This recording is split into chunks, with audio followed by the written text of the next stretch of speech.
Your brain conveniently lies to you, and I can prove it in the next couple of minutes, okay? Now, think about this person, Rohan. He's 28 years old. He's a finance graduate from LSE, and he's currently working, let's say, at Goldman Sachs in Singapore. Here's what you need to know about Rohan. He posts about 5 a.m. runs consistently. He shares his gym PRs and macro tracking, and he's always talking about discipline and pushing limits. And he wears a smartwatch and tracks everything. And his bio reads fitness, finance, and discipline. Now, you know everything about Rohan. So here's a question for you. Which is more likely? I repeat, more likely. Okay.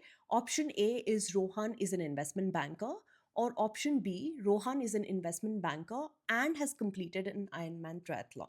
So you have to pick one and you really have to think about it. In fact, let me know in your comments what option do you pick. Okay. If you've picked B, you just fell for one of the most powerful biases in psychology, and you're not alone. 85% people choose B. Here's what you missed.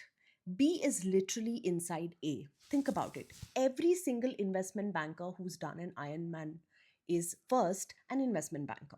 That's option A, right? Out of 100 investment bankers, let's say maybe there would be 5 or 10 who actually have completed an Ironman. It's incredibly rare. Option A is on the other side 10 to 20 times more likely. There's no debate about it.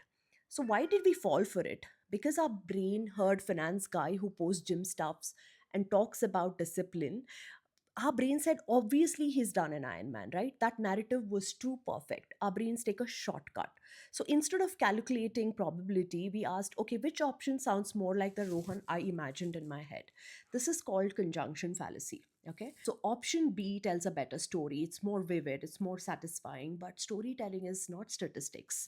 This bias actually affects everything in our life, like how juries judge defendants, how investors pick stocks, how we consume news, how we evaluate politicians. So, next time you hear a really detailed, convincing story, ask yourself, am I being logical, or am I just impressed by the details, or simply remember Rohan?